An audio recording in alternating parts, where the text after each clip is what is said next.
we're really lucky, technologically, philosophically, to have in front of us the man who runs the Marsh McLuhan Institute in Canada. Marsh McLuhan is responsible for the ideas we have about our lives now, about his prescient work as a scholar. And Derek, hello, everybody. No more conversations on the side. I'm talking. This is Derek, who's piped in now from Italy. Italy, yes. I keep thinking Canada because he's Canadian, but a worldwide scholar. And I just want to spend some time introducing him to you. My interest in him is related to the account I'm giving. He was the first person that cued me on to the function of the brain in how we perceive reality. And maybe you can say a few words about that. It went off. Oh, there you go. Oh, it's on back on. Yeah. Okay. Maybe you can say a few words about that, Derek. But I'm going to introduce you to our conference. These are the members of our conference, and this is Derek. And perhaps you could say something about the right and the left side of the brain, vis-a-vis literacy, vis-a-vis oral traditions, and maybe our audience can ask you a question before we begin the panel. Let's see. Right. Can you hear us? Sure. Okay. I thought you were going to introduce to the panel. That's why I was wondering who was the panel. Oh, we have on the front here Kelvin Apps, who's a filmmaker, and Lisa Sue, who is the head of the youth radio, and D. Scott Miller, who is a journalist, an entrepreneur, and we have Warren Sack, who's the head of the digital and film department at the University of California, Santa Cruz. And Hello from Naples to everybody. Hello. I'm glad that Cecil brought me up as somebody who was dealing with the issues of the brain and media. And I've been doing a fair bit of that. And my latest interest is what I call the digital unconscious. And the digital unconscious is everything that is known or can be known about you that you don't know. And if you compare that to Freud's unconscious, which is based on what you retain of how you were educated by your parents, and what are your fantasies, and what are your particular obsessions or interests, or if you compare that with Jung, which is what are your culture's basic items, evidence, practices, stories, you will find that all these information coming from the digital and the unconscious of Freud and Jung are actually quite approximate. So are the ones in your digital database that are, starting with Twitter and Facebook, but going into all kinds of your bank accounts and your education record, all these things.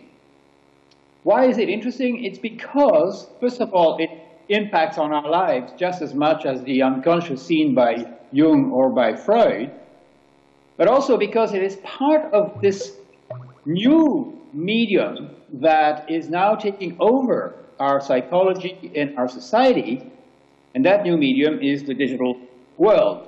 That's the new way by which language is treated. The last time I came, I was in a series of classes by video conferencing with Cecil, and we talked a lot about the role of the basic instruments of music in reflecting our biases, our psychological and cultural biases. The alphabet and the brain story starts that whole investigation. It's the theory that says that because we European and Americans, Western people write horizontally from left to right, we organize information in ways that are very specific by comparison with culture who read to the left, or cultures like Chinese who write vertically. And the reason being that the way we process and the way we code and decode the information that we are reading conditions the way we actually put reality in order. How we see perspective, for example, or how we cut time into equal measurable pieces. The idea of cutting time in some cultures is completely crazy. But as far as we're concerned, we can go all the way from cutting time into minutes, hours, days, months, or all the way down to the attosecond. And an attosecond is a billionth of a billionth of a second, which is an amazingly small unit of time. Just think about what it represents. It represents the lateral shooting light beam that is not coherent with a laser beam. When you send a laser beam, a laser beam is coherent light, but sometimes there are reactions in the beam that force light outside the direct line, and these are lateral shoots of light, or shoots of electrons, and they ride at 600 attoseconds.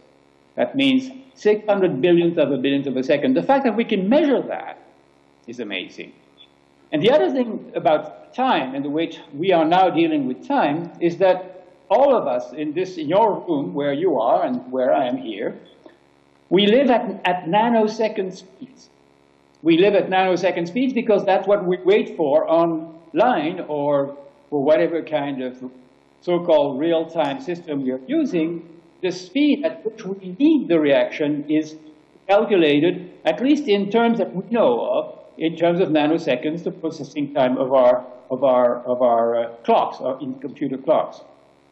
So the idea, why is it that we write to the right and not to the left in the Greco-Roman tradition?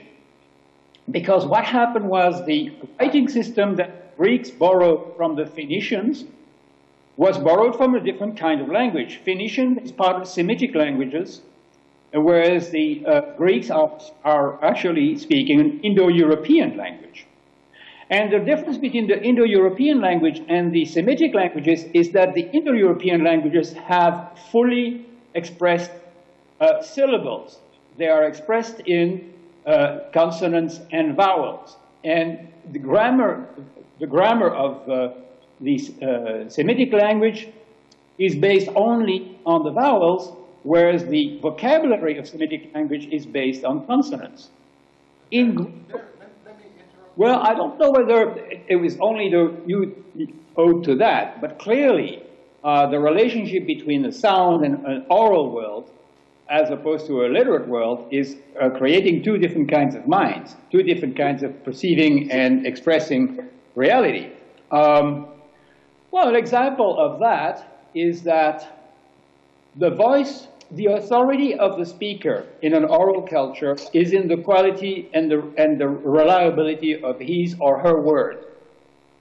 You can only trust the word of somebody. There is no text. A contract is an oral contract. And the authority of the person who is talking in an oral culture is the dominant feature that makes that person believable. On the other hand, in a literate culture, the strength of the document is bigger than the strength of the one who carries it. The document is law. The document makes the decision, decides what it is that the contract has been, or what it is, or who you are. Whereas who you say you are is what's important in another culture, in the oral culture. Another thing, in an oral culture, you have to remember people in your own family for generations. I remember this African woman who was coming from not from Mali, I forgot which, one of the countries in West Africa. It'll come back. And anyway, so she was actually telling us, she asked a room full of 400 people who remembered their great-grandmother's maiden name. Nobody did. Nobody in that room of Western, educated people remembered the great-grandmother. They knew the grandmother's maiden name, but not their great-grandmother. She said, when I was brought up, I had to remember the name of everybody, including my cousins, to the 7th generation. we were supposed to know who was connected to whom and how. This is a very ancient or old topic of anthropology to describe the difference between various cultures. But in fact, it's a very significant one. The obligation of having a memory that is a living, you are the living memory of the culture. We have, on the other hand, we being the Greco-Roman descendants, have depended on putting down all the information that we needed in text, in books, in laws, in documents, and made that our memory. It's a very different kind of memory. Could I interrupt again and ask you if you can open some questions from the panel?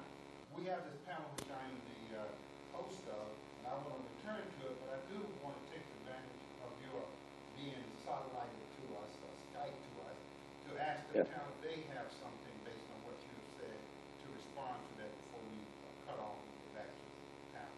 So anybody wants to ask Derek a question to sort of break this up?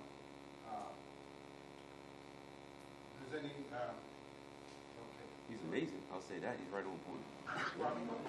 You're good. Can I ask a question? Yes, here is, this is Warren. What do we do? You have to come here. Do I come there? Okay. This Very is good. Warren Sachs, he's in the UC Santa Cruz chair. Aye. Well, you're the right person to ask this question. I'm reading Marshall McLuhan's dissertation. Marshall McLuhan's dissertation is about the trivium, Yes. the three language-based liberal arts. Mm-hmm. And he traces really a history of them from ancient Greece up to about the time of Shakespeare. And Mm-hmm. the question I had for you is well, especially one in the trivium, but I would arguably all of them deal with a particular kind of oral tradition. And I guess the question I have is, in sort of McLuhan discussions today, we talk about things like orality.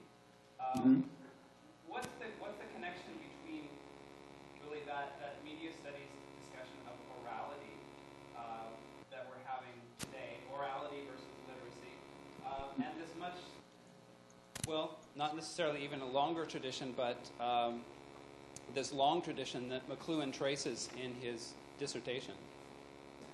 That's a wonderful question. Thank you for it. The trivium, and you will be able to all test yourselves for this. I have devised a wonderful questionnaire of how, whether we are a grammarian at heart, or whether we are a rhetorician at heart, or whether we are a logician or a philosopher at heart. McLuhan had made that point. The trivium is the history of language from the time it was split from the oral to the literate.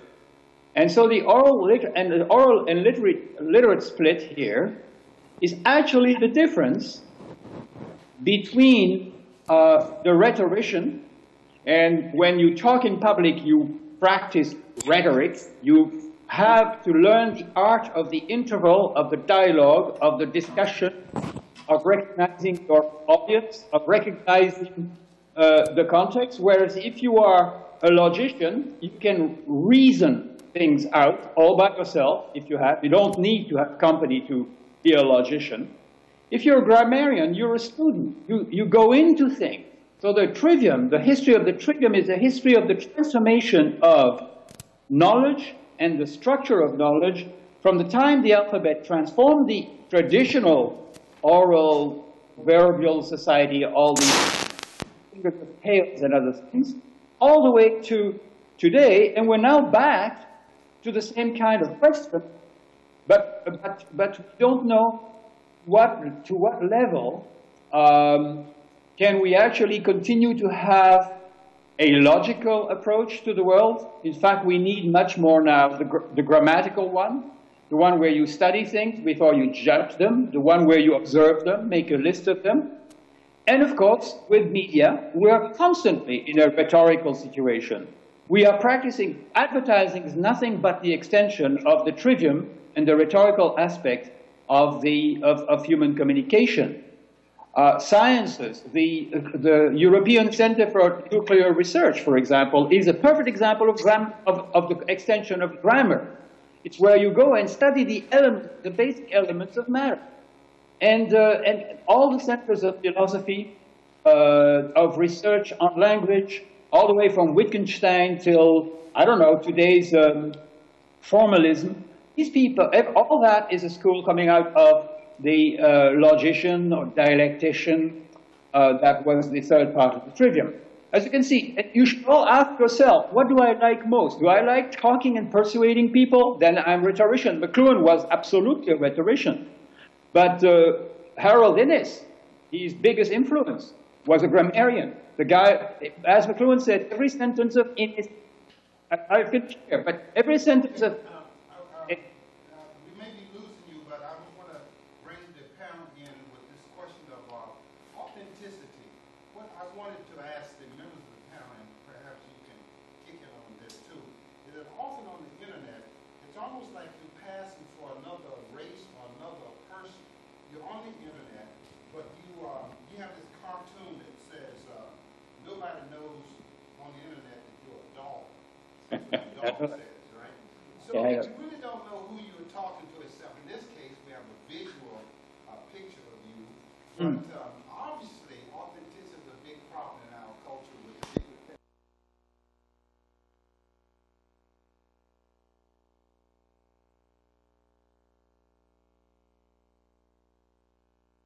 the hip-hoppers pretend who are white and they're black and so forth and so on. So this is going to be open to other members of the panel too, to get, say, for example, Kevin Epps involved in it, Lisa. What is your reaction to authenticity? How do you know that you are really talking or related to someone who really are what they say they are if you're online? For example, Lisa. Sure.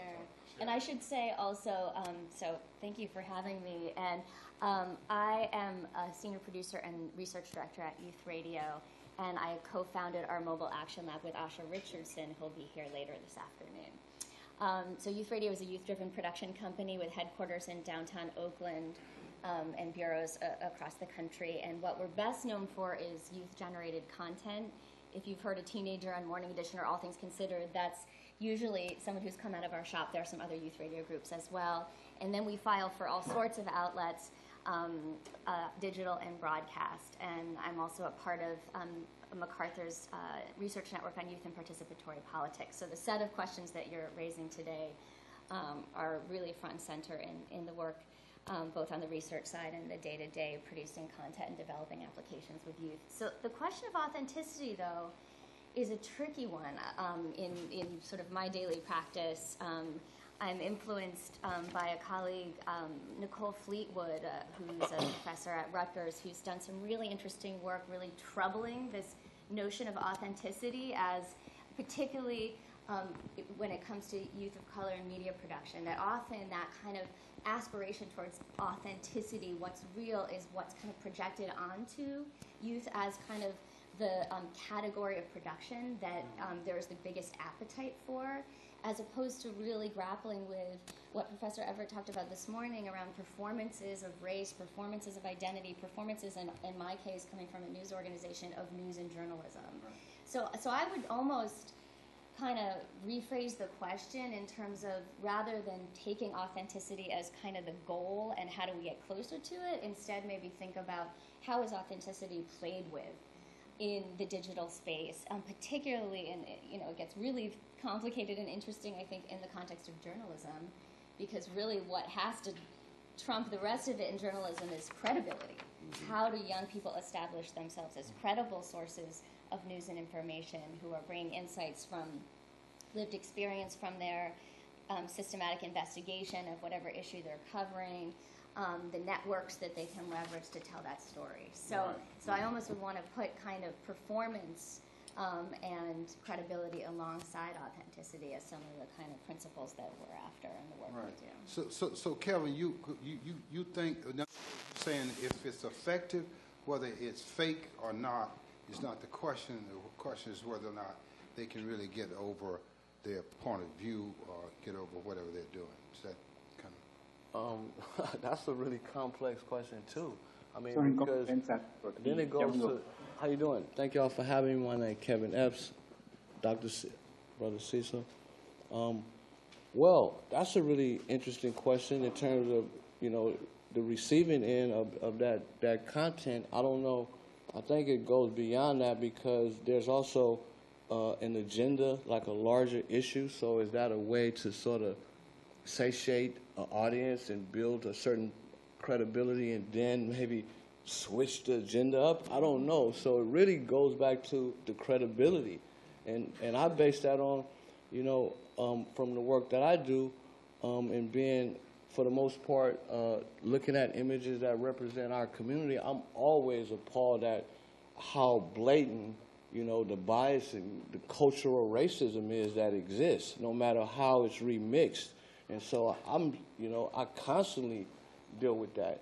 And a lot of that are, you know, you see that play out in some of the activities that are happening in our community because media is an important and critical component of how we perceive each other or how we receive information and how we respond to others in the real world. So I think it's really, we're at a really, you know, complex and challenging moment in terms of where media is. And I think we're also at a defining moment in terms of what we can do to be able to sort of balance that historical and that cultural and that present, you know, that bias that we're dealing with. So let's continue this conversation. I just want to say, Kelvin does an incredible thing. He takes the pictures of the city, of the inner city, and so does a young man sitting here, JR, who works for KQED and did a great KPFA, excuse me.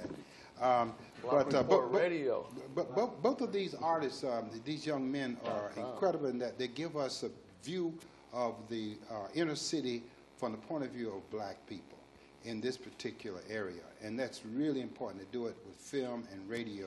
So, and also another gentleman who works in this milieu too is D. Scott Miller, who is a literary exponent of that. So we'll give him a chance to weigh in on this.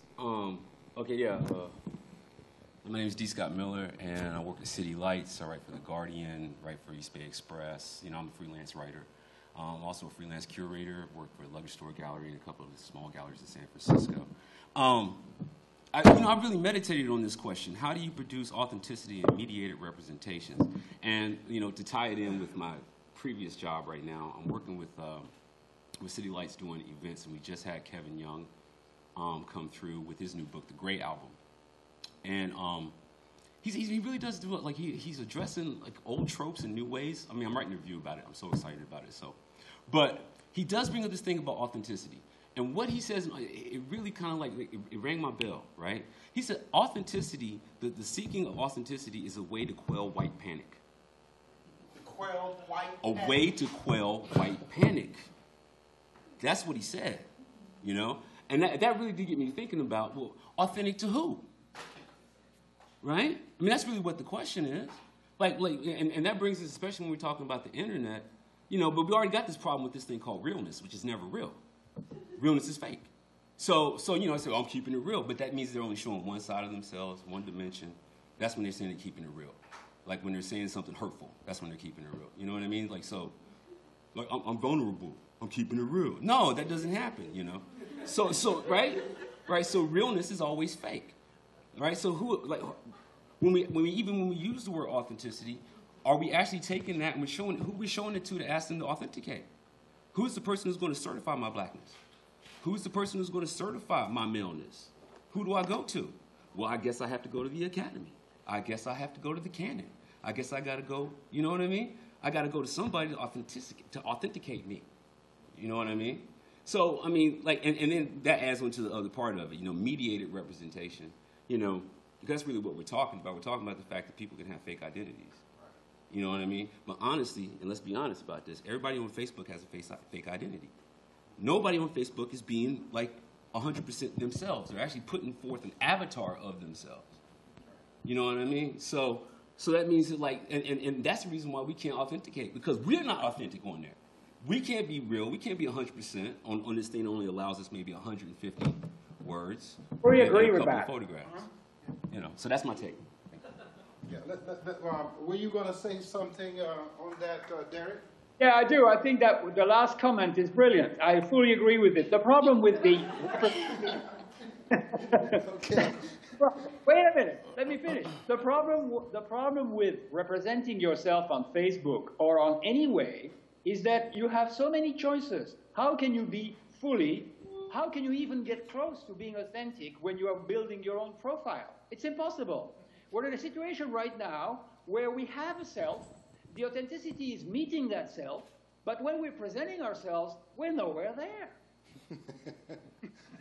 Putting on the face to meet the face to meet the faces from T.S. Eliot. Yeah.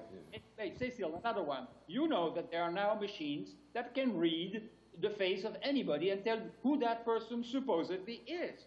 That's what I mean by the digital unconscious. You go down the street, you take a picture of somebody, throw that on Facebook, and they'll tell you all about that person. Now, that person is not necessarily represented the way she or he wants to be represented. But the fact is, that's the avatar. Yeah.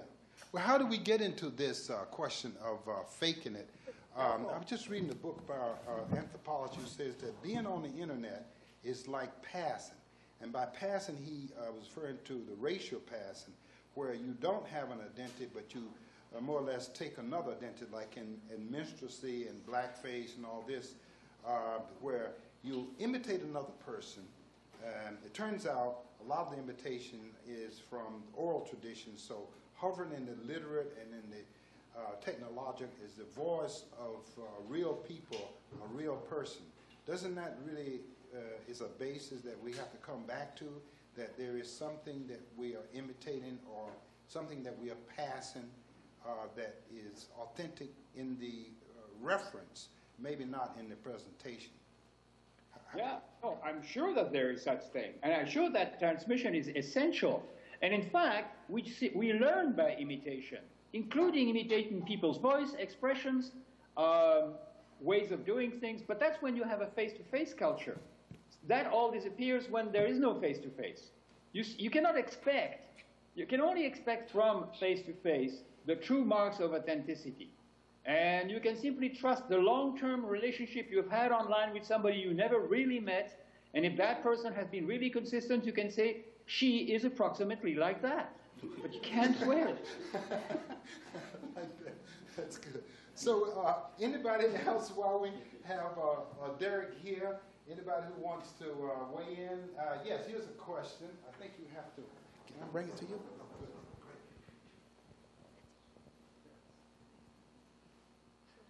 Great.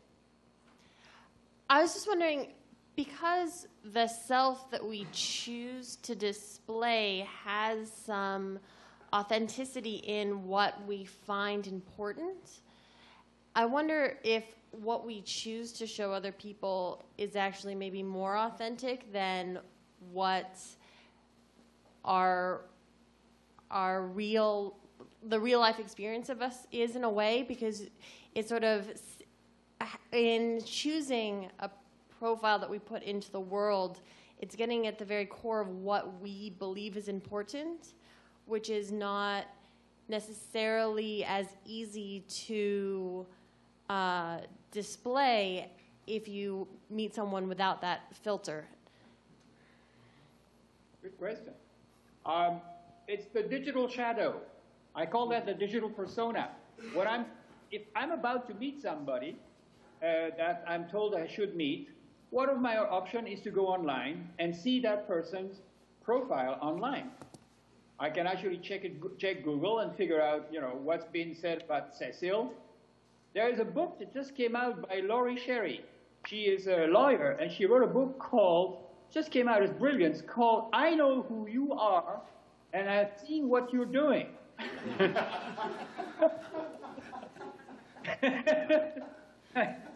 Okay, but the point in the question is, how do we represent ourselves? I call that the digital persona. So far, we don't have a whole lot of handle on it. We are not yet given the tools to build our persona except in rather naive and primitive ways, as we do our profiles on Facebook. But in the future, we'll be able to dig in the data that people have about us, and we'll be able to shape that any way we want, to project any way we want, because that's the option of the new technology, and we will do it. Behind that, there will be a person. It may be very like the Wizard of Oz, for all I know, but there will be a person behind that, and that person will be met by other persons and be recognized as a person, and the level of authenticity that those two people are going to find in each other is going to be the proof of their pudding. We have a question here from J.R. Well, I have more of a comment. Okay. Well, I think that first we have to address race. Kevin Epps addressed racism. So I think when you deal with the issue of authenticity, you have to talk about white supremacy and authentic to who, which D. Scott Miller introduced. So we have very different reasons for being online, and I think we have to address that. Black people haven't had a voice, as you talked about with the reading and us not being able to read in America. So when I do Block Report Radio, you know, I'm doing it with a purpose. So I don't think about these like philosophical questions of authenticity, because I already know I'm a frontline fighter. There's no question of what my identity is or anything. I don't go through that. That's like high philosophy, impractical almost, because we fighting the war. Other people is sitting there twiddling their thumbs thinking about being authentic. The authenticity that I see in Kevin Epps is that I can look at his story and see how it makes me feel, and having a similar experience. And if I could relate to it and I could feel it, then I think that that's the most important thing. Then I'm going to check for him more. And that's how the status in our community, our oral community mostly, video, increasingly video, that's how we're rated, you know. Erykah Badu said it perfectly. You only as good as your last song. So we're going to look at the last thing Kevin Epps did, judge it for what it is. Who is he speaking to, first off? And usually, I mean, he's speaking from a hood perspective to the hood, but also to the world from our vernacular, as you did with Richard Pryor and you guys' movie, where we got to see ourselves non-distorted, but it was us pushing us as well as teaching the outside world about us. So, I mean, I think the issue of authenticity should really be a question of who are you speaking to and what fight are you fighting? What's your reason for even being here? I think is a better suited question for the same topic. That's great. That's great. You know, I like the fact that you mentioned feeling, so you feel something. Does anybody want to, talk a little bit about that? Because that's something no one really mentioned before. Feeling, we talk about hearing and seeing, but feeling is a huge part of, communication in this day and age. Well, I mean, just to piggyback off what the brother said, just where we're coming from, that honesty and that feeling it doesn't have to be wrapped around philosophy. It's innately, it's a human reaction. So that's where I come from when I create what I create, because I'm from that, and so I understand anecdotally what that means. So I'm automatically from that perspective how I represent and in my work. So I mean, that's the truest thing you can say. It comes from the human spirit of how you feel. It's not about reading some thesis or reading this and say, okay, I'm going to form my opinions based on this premise, because that premise is flawed because it's a human created. So there you go. I mean, it doesn't sit on us. Well, one thing I wanted to mention, and that I want us all to think about, and that is the fact that we have a large group of African Americans who don't have anything to do. We came to America as a workforce, and when we were released from our work duty in the Civil War, there were a lot of us just freed. We had no jobs. We were just pushed out there. So we are now being pushed out again, because now our young people don't have jobs. They have a lot of leisure. How can they use their leisure to become a part of a culture like the internet culture, to do creative and progressive things that blacks did in innovating hip-hop. Hip-hop was a huge positive response to a very negative way that our country pushed us out in the 70s. Now, you guys may not remember this, but I was born at a time when I went to college for the first time. All my people, you know, we never had that. I went to college. This was in the beginning of the 60s. By the end of the 60s, everybody was depressed. We start off with, oh, we're going to hold hands. We're going to make this work. Everybody's very excited. But then 4 or 5 people were assassinated, national leaders. By the end of the 60s, I was here in Berkeley, and I was like depressed, as everybody was depressed. Because we start off good, we went down, all right?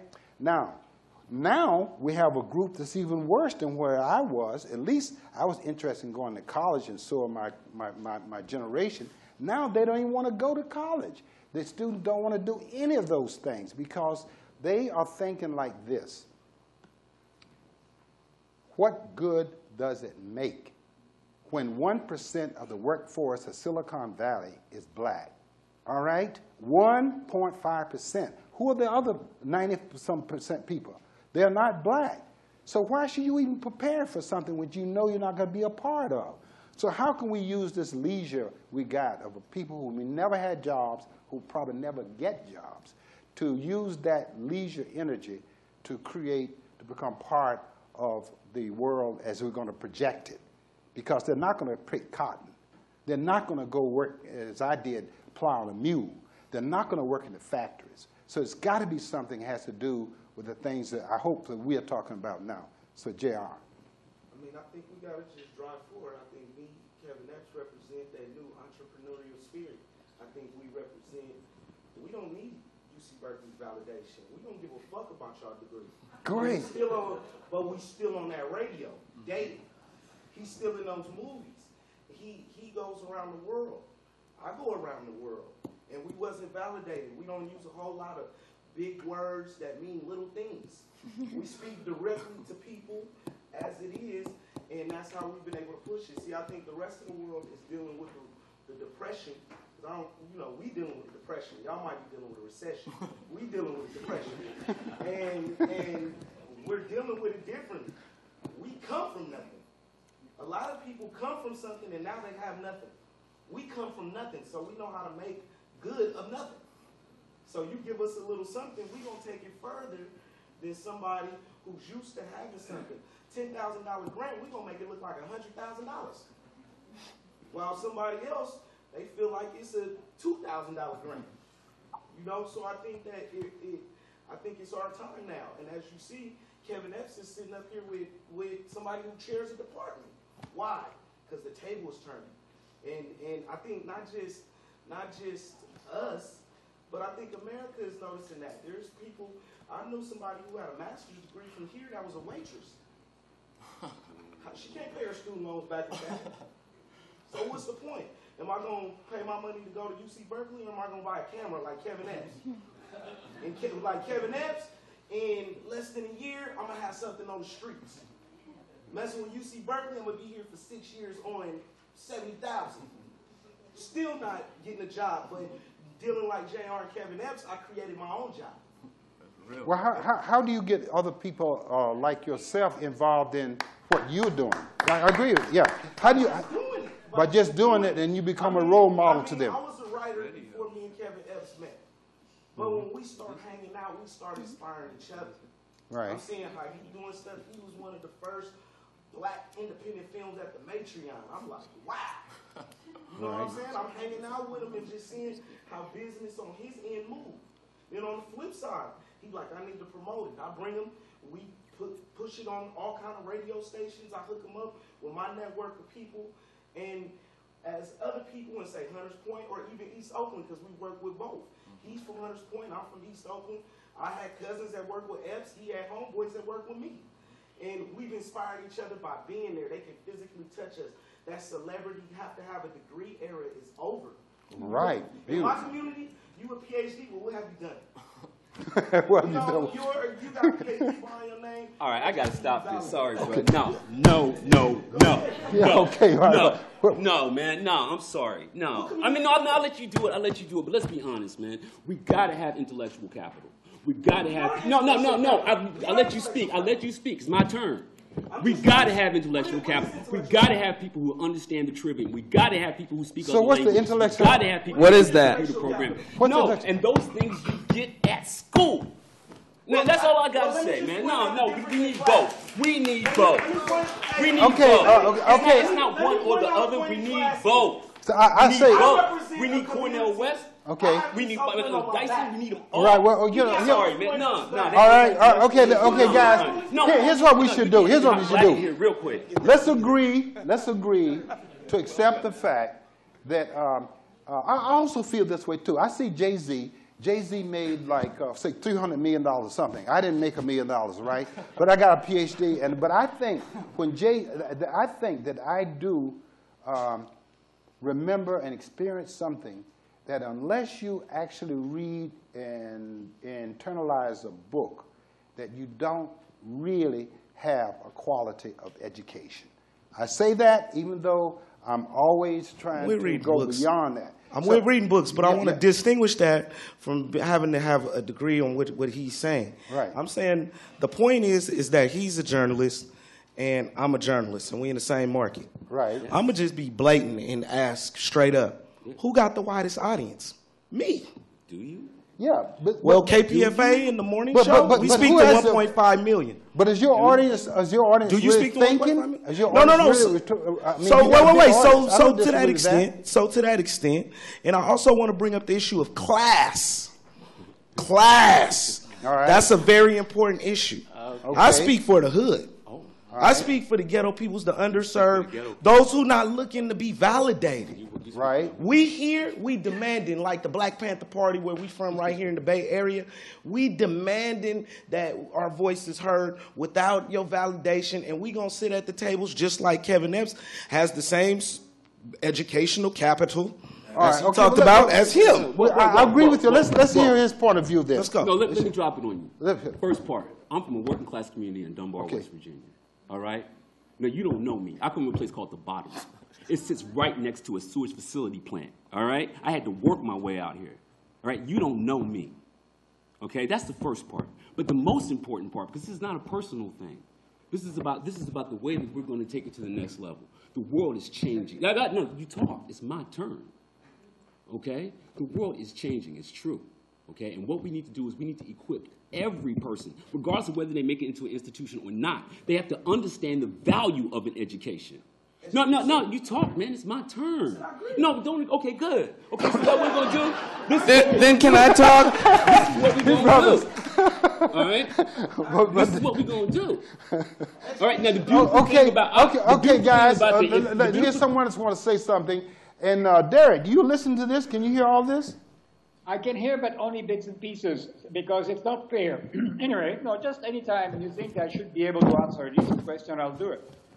Derek, Derek, I'm sorry, that's how black people talk when they get excited. I'm from Silicon Valley originally, and I moved to Oakland after graduating from Howard and taught in schools out here, and I'm kind of bridging the gap, I think. I was part of the Oakland occupation now. I refer to it as the commune, Oakland commune. And, all right. That's what's up. And for me, it's just like what it is going on worldwide is an identity crisis more than anything else, because human beings want to reach out to one another and express themselves, but they don't trust one another to express themselves. And now poverty levels have risen, so it's more desperation to express yourself because you got leisure time and you got a reason to be mad online and a safe way to be mad online. So when I don't call it Facebook, I call it fake book because it's fake automatically. And I use it for political reasons, and all my friends that don't know me, people that have made, I mean, I'll change my avatar into a sexy tattooed woman so I get more friends. And it works. And people will go, hey girl, what you doing? Come to this club. And I'm like, no, I'm a guy. And they'll be like, oh, shocked. I'm like, I got you, but here's my political statement. And I'll just put the political statement out there, and I've lost a lot of family members by the same reasons because they're like, dang, what happened to you? We thought you was just on here to share baby pictures. No, I'm on here to blog and create a political atmosphere where people are aware of what's going on in the streets. You know what I mean? So I think we need to use it. I mean, education is a value. I went to Howard University, but then I owe them a bunch of money, and I realized that they still want their money no matter what. So, you know, I mean, we have to, I mean, I see, you know, there was a commercial that used to come on when I was a kid, and it was this black guy teaching kids about jazz online, and it was like the future of, it was like an AT&T commercial. It was supposed to be the future of technology, and that's jazz, and the kid's like, oh, all stunned and amazed. And I took that to mean like, you know, is it going to be, and then I see my people in poverty and using it for getting a date or whatever's going on. And I saw it as like, is the future of mankind going to be this Rosie the Robot where we program robots with all kinds of African history and storytelling and give them those lessons of humanity? And is it going to be like a Rosie the Robot society where there's no black people left, just these robots? Because, you know, in the Jetsons, there was no black people except the cops and Rosie the Robot. So we didn't have no future as far as I saw in the internet or in the real world. So can we go somewhere else, and how can we use it to develop an education system that's real? Because it's not real. There's no real education system now. Okay, so how are we doing with time? Another half hour. We have another half an hour? Hey, yeah, well, let's get some reaction from the other members of our panel on this. This is kind of boiling over, and I guess it's okay as long as you are staying in the kitchen, not running. So why don't we get other people to respond and see if the panel want to ricochet off what they have to say. You have the mic, then will you give us your recitation? Hi. So I was thinking about your comment about our youth not having anything to do, and thinking about sort of societally, we have widespread access to a lot of distractions.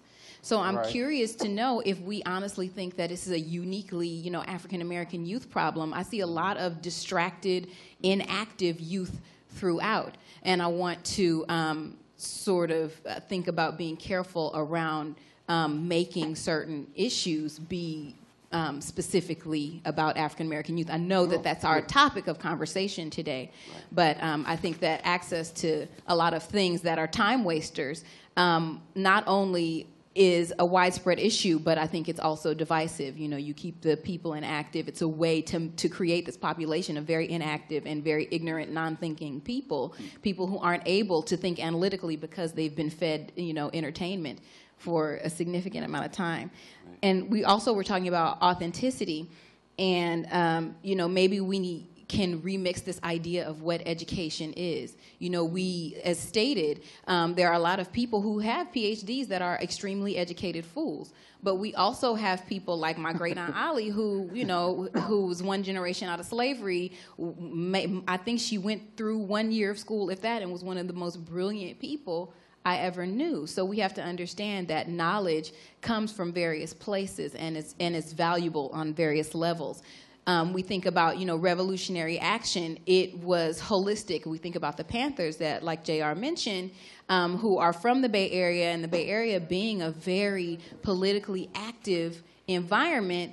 The Panthers were, the Black Panther Party and the movement was a very grassroots movement, but many of them were also Berkeley students. So we have to recognize that both are extremely valuable, and that was part of why things were so powerful, or their movement was so powerful, because instead of thinking about authenticity necessarily, they came at it with sincerity. There was sincerity when they went out and spoke to people of the community. There was sincerity in their actions for the movement itself. And and they recognized that education was valuable, but also either side, whether it's people who have formal education or people who don't have formal education, pitting us against one another was yet another divide and conquer tactic, when in actuality, we all need one another to be able to really advance and take it to the next level. Very well said. Say, Okay, somebody wants to respond to that. Are you going to respond to I just want to say that what Lisa said about credibility just seems to me to be the thing that's, like, it seems to be pointing exactly what you were saying, like credibility over authenticity. Yeah. And so I just feel like that really wasn't. Yeah, I also, you know, I mean, I so appreciate the way you troubled this question of young people have nothing to do, because what I'm struck by in the work that I do is, number one, there's a tremendous amount of labor involved in navigating a really problematic school system, number one, figuring out how to get something out of that, figuring out how to get to that next step, and then how to, you know, contribute, you know, how to try to get a job even if those jobs aren't there. So, and then how to make something of these passions that they are committing to, that they are, you know, trying to make happen through the tools that they have access to that may not have been available to them in the past, which connects, I think, to, you know, to JR's question about audience. Who has the bigger audience? So, you know, one of the things that I think is incumbent upon us, as somebody who works with young people in making media and making technology, is how do you get that, trying to understand the pathway you followed, the pathway other people have followed, to get to that audience so that the work that's happening, you know, matters and can have that impact. I do want to, I think I can weigh in on that, because I think audience is important, and I think coming from underrepresented, you know, community like a Baby Hunters Point, who's dealing with the Myrat and many issues, oftentimes people are telling us, we find out about our community through, you know, mainstream media, that at the heart of this don't really have an interest in the community at all, because you look at who they're partnered with, and they're partnered with Lennar Developer and all these demonic institutions. So it's a very diabolical scene, because you don't really, you know, especially when you start dealing with representation of these communities. I mean, we're dealing with it right now. Our community, I mean, even community-based organizations, the integrity of these organizations is really suspect across the board. Why? Because all of them are contingent on, you know, resources from corporate America. It goes back to Wall Street. So this is really deeply rooted, and it's for a special interest, and media is part of that component to push that initiative and that agenda and confuse the people perpetually. It doesn't stop. It doesn't get a timeout. They're constantly thinking and planning on what's the next thing, how to validate themselves, how to build credibility. So it's a perpetual thing. So we have to get away from those infrastructures that translate our information to one another. You know, we have to. That's why Facebook is Facebook, but I also know that Facebook is valid, because when I do events or film screenings and 500 people, you know, and show up like this, that let me know it's real for me. I don't know about the next person, but I know that what I'm doing is real because I see it in those type of measured results. Right. That's credible. That's credible. Yes, please. Please. I think that it comes to who's speaking the unspoken. Are you speaking that same recycled progressive PC talk, or are you doing that cutting edge? I don't think I have a special trick, and I don't think Kevin Epps has a special trick. But I know when Kevin Epps puts something out there that we like, I'm gonna send it to my peoples. Then my peoples is gonna send it out, and it's not often that we come across that raw type of edgy type of journalism. And so in my opinion, you build the audience by speaking the unspoken. You got to get out of what is safe for everybody else. I mean, to be honest, look what happened when we spoke the unspoken at this panel. At first, we was just eating donuts and drinking coffee. Then everybody started getting hyped. Anna wants to say something, and let's get her insight. I wanted to say that I've really been struck by and have enjoyed this heated and emotional conversation, because I think there are several things that are in play here. I think going back to this question of authenticity and fake book, I think it's also important to remember that even without Facebook, we all have certain types of persona that we deploy at certain times. I mean, I'm a teacher at some moment, I'm a sister at another moment, you know, I'm a girlfriend at another moment, and all of those are different types of personas. So that I think this question of authenticity really does have to be bracketed. And also, whiteness is often not asked to be authenticated. It just is. So I think there is a kind of racial, you know, element to that we've been discussing. But I am a little bit troubled by the opposition between you know, kind of street cred and you know, an anti-education or anti-intellectual tone that I hear a little bit. Well, I mean the opposition of, you know, we don't need you, you know, the degree. Yeah, and I'm just saying that as someone else mentioned, that we do need both together, because, you know, there is so much that we learn from each other. The other point I wanted to make is that I don't know if many of you have seen the Read a Book cartoon that is, it's this brother produced, and I was torn about whether or not to present it, but it's a very disturbing, very strange, you know, kind of critique on black illiteracy. And it's by, you know, these blacks who, this question of audience was something very controversial, very demeaning. You should look it up. It's called Read a Book, and it's been out since 2006 online. And, you know, there are questions about the motives of, you know, some people who do something that is, you know, so negatively influenced and something that's so damaging to blackness by black people. So I think we have to be mindful of that, too, that there are these other agendas, and it's not just because it's produced by blacks. Thank you so much. I want to ask Warren a question because I gave a talk at his institution called the Games Black People Like to Play. And it was wonderful because he gave me such exposure to about 150 students.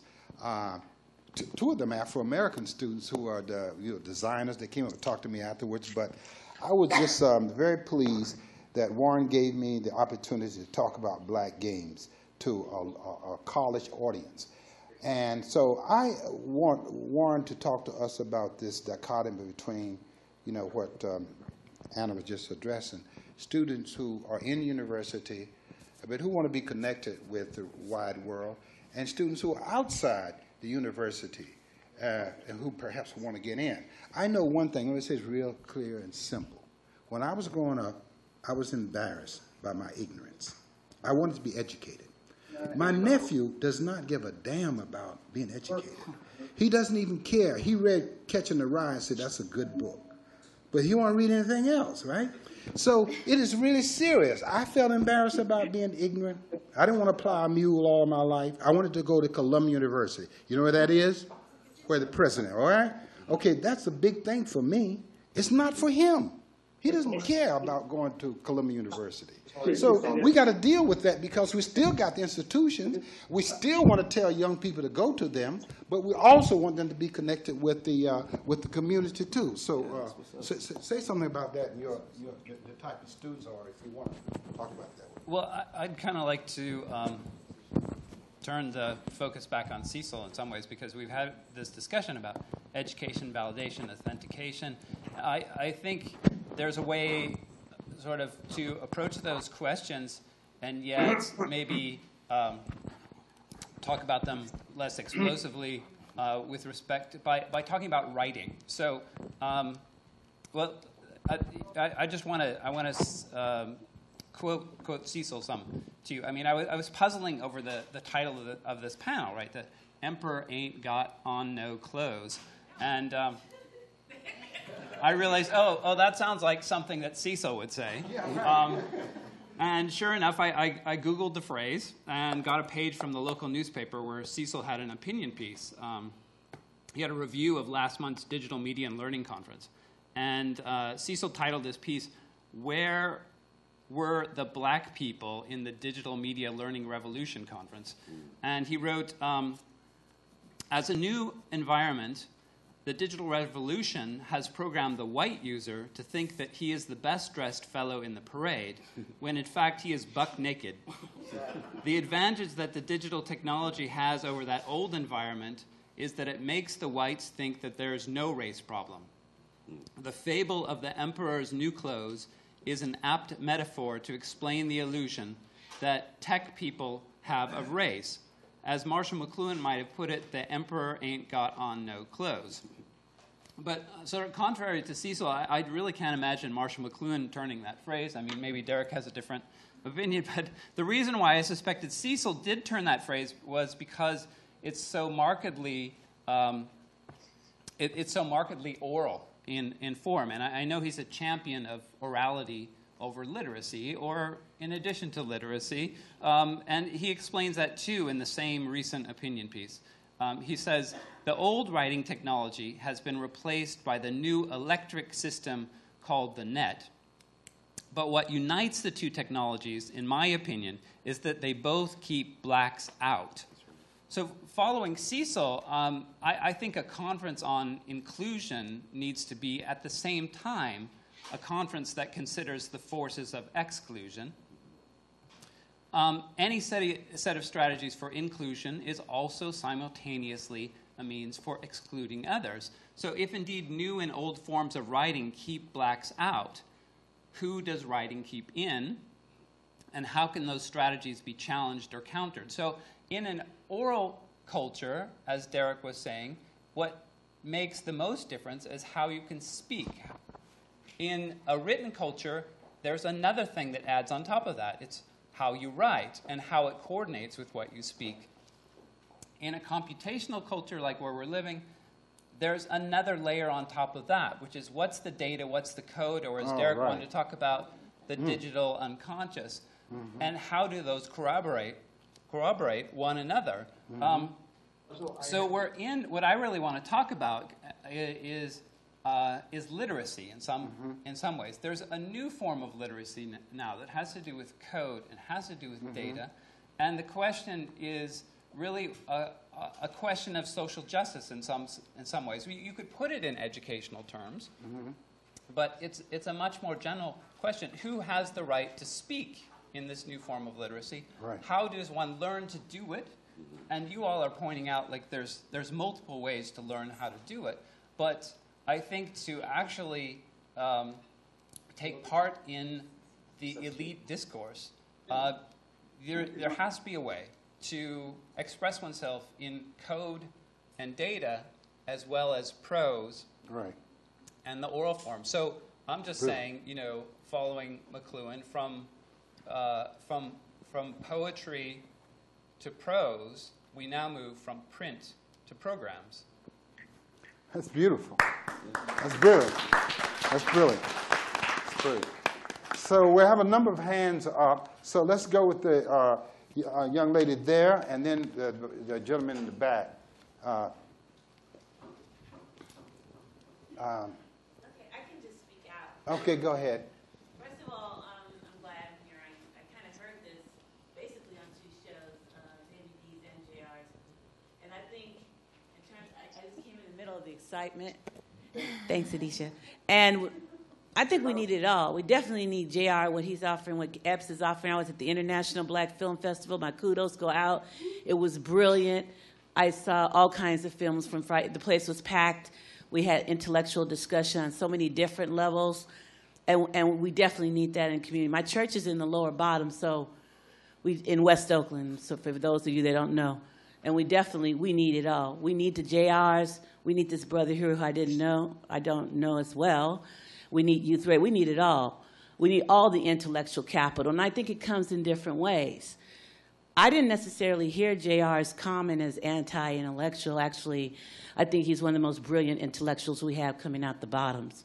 He said East Side, but he's carrying the bottoms as well. Okay, can I interrupt you? There's a phrase I always wanted to put in, but I never could, and it's the phrase from another scholar, brother, who just passed, his name Clyde Wood, and it's called indigenous intellectuals. Thank you. Indigenous intellectuals, meaning people who didn't go to college, blah, blah, blah. So the body of discipline would be blues, jazz, and now hip-hop. but these are the schools that Brilliant. indigenous intellectuals I'll are accept traveling. that Okay, so description. with that And initial, yeah, that's yeah. good. So then, let's say that's where we're headed because our community is moving in a big way. But as I'm listening to some of this, I just came off of that film festival right into Congressman John Lewis, and what he said, whatever mediums we use, we have to use those at this point in time as African people from the diaspora to get in the way. He said they didn't even have a fax machine when they mobilized to do some of the things that they did. They didn't have Facebook or some of these things, and they really transformed the nation. He said at BB last Saturday actually, that we are at that point right now. I'm assuming I'm going to hear the same thing from Smiley and Cornel West. So I like to present that to the panel, and I also like to uplift the fact JR is speaking from a place that I think all of us are who are in the flatlands of Oakland, who are in the lower bottoms where 2-year-olds can get murdered, and vice versa in different ways, and be assaulted digitally by programs that aren't ours.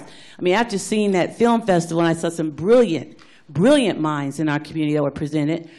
You know, to go to the Regal and see something that was, I had to walk out. So I just wanted to present that we really need you, but we need you in an extremely progressive way. And by the same token, we need our allies who may not look like us, but progressively have our interests at heart. And one woman who did the Haiti, Where's the Money? She's Caucasian, brilliant in terms of what she presented around what's happening with Haitians' money. So I like to, it's kind of a question, but I wanted to be sure that everyone knows that where I'm at, in my church, St. Patrick's in the lower bottoms, we need all the intellectual capital. And we feel JR has one audience that we definitely need. And JR was there when we saw Spooko sat by the door, and a lot of brothers and sisters went out. We need all of that. We need all of that. Well, thank you so much. That's a great insight. Now, there was somebody in the back. Was there one person in there, way in the back there? This brother? Okay.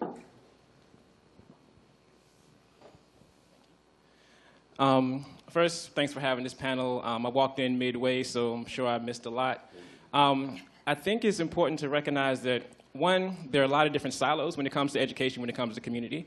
The folks at UC Berkeley are a lot different than the folks over in West Oakland in a lot of ways. And there's a lot of interchange, but it's often hard for folks in the West Oakland community to get access to these siloed halls.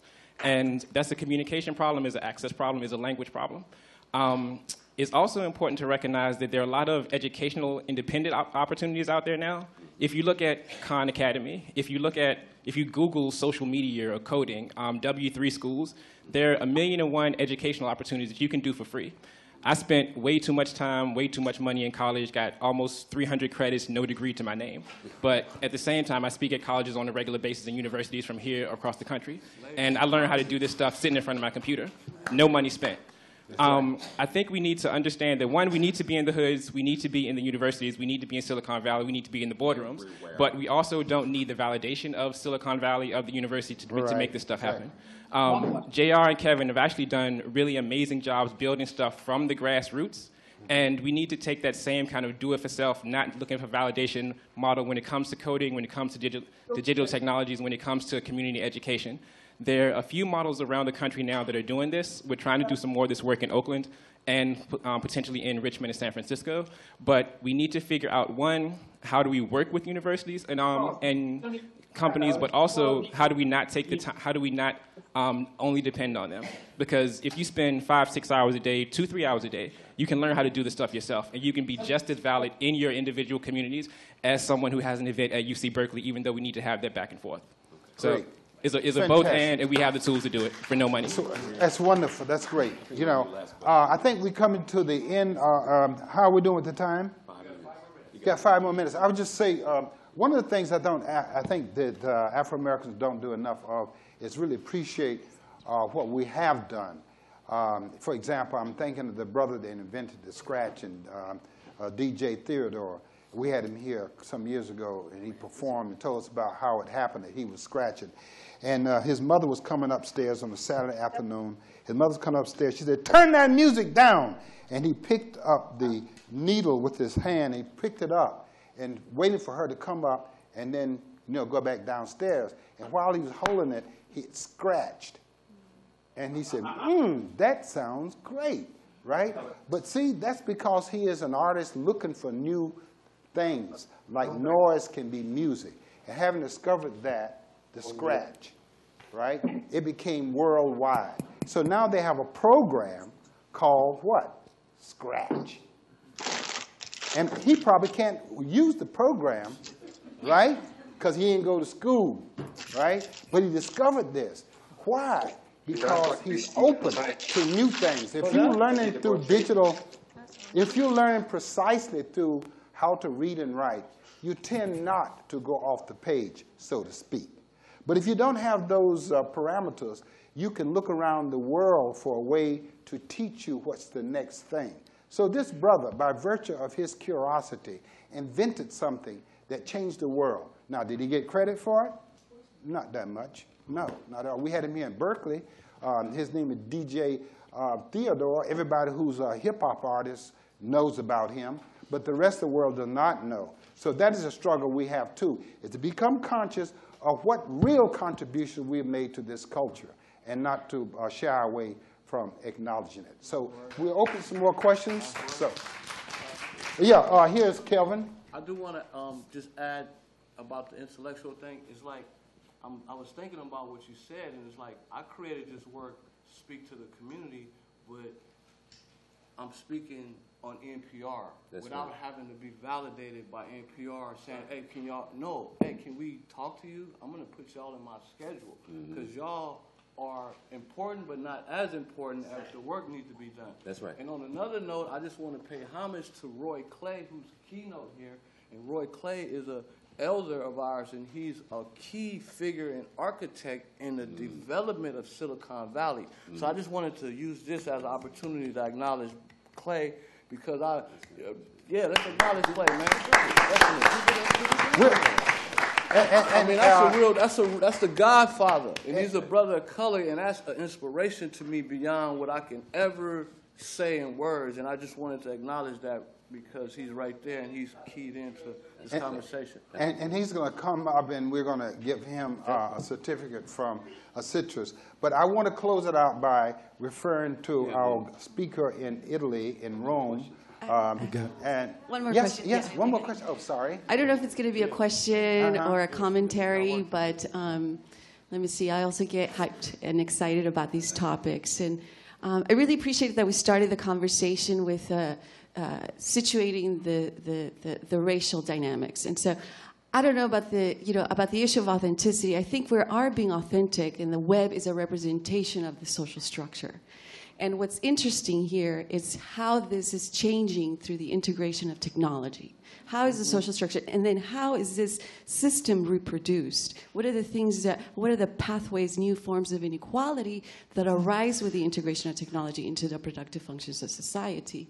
And to look at technology not just as a tool, but a process of production, consumption, and exchange, it always has been. What is new is the integration of new set of digital technologies into that process, and the changes in the policies and the forms of governing, the way in which we engage in the social realm, produce in the economy, participate in the political sphere, and interrelate with institutions. So my question has always been, what is the new form of inequality? And I think I've come up with this frame of digital destitution is the outcome, which is a new process, is a social institutional process of alienation and deprivation from the productive functions of society based on technology. I cannot tell you that 52% what the return of investment is on people of color, because there's not an indicator for that yet, though I'm thinking of some. But I can tell you that 51%, or about half of Latinos, Blacks, and Native Americans are excluded from that process, because one indicator is lack of adoption, lack of broadband access, and that for sure is the mechanism that alienates her from that. So then about digital inclusion, what is digital inclusion? I'm thinking hot off the press. And digital inclusion then becomes a social institutional process of participation, competition, and prosperity in the productive functions of the society in all social, economic, political, and institutional realms. I think that we need to, if we are thinking about having an inclusive society where everybody takes care of themselves, then, when we think about low-income communities, well, how do we include them? What does that mean? I think it is important to think about, well, what are we including them in? and the system in which it's designed. It was not designed for these populations, yeah? But that doesn't mean that they cannot become the designers of and cannot use the same tools to represent themselves. And in terms of authenticity, I think that what we need to think about is how are we going to prepare people to participate in a system that has 43 years old and about 15 years diffused? And how are we going to socialize people so that they can act responsibly because they have more at risk? We were given the advantage of making mistakes because everybody was. But I think we've socialized at some point that they're not.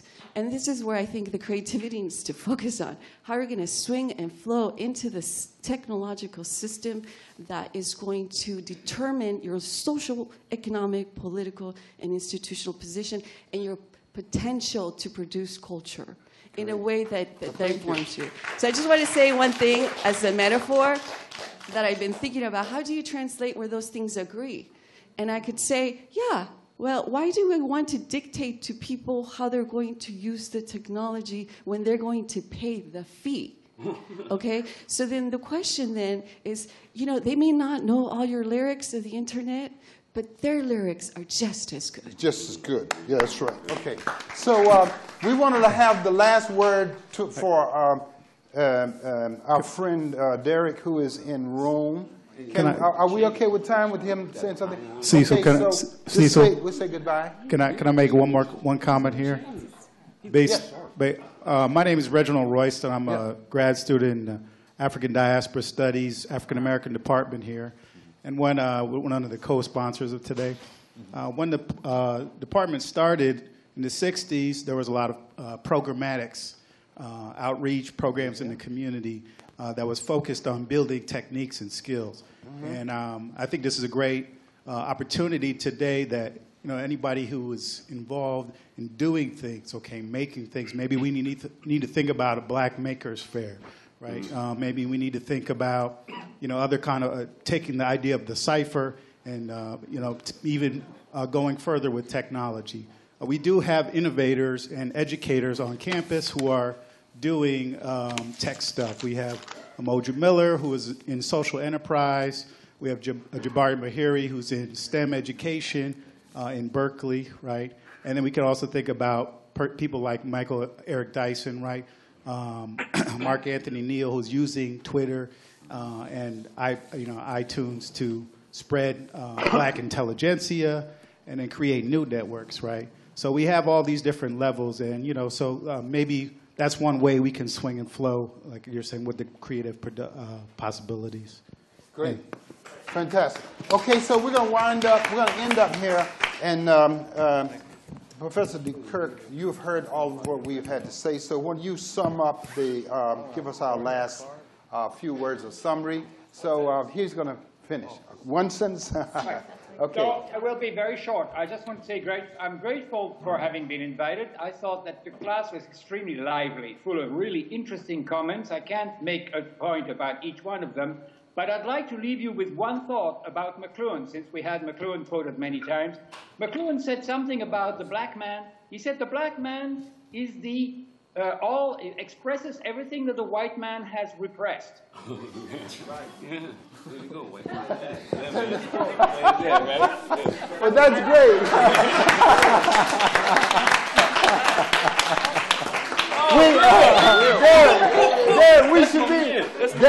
Derek, we should be in Rome. We should be in Rome, celebrate with you. Cheers. Well, thank you so much. And hopefully in the future, Citrus will invite you to spend a year with us at Berkeley, where you could then really leave an embassy here of digital technology. So thank you very much, and goodbye. All right. Thank you, everybody.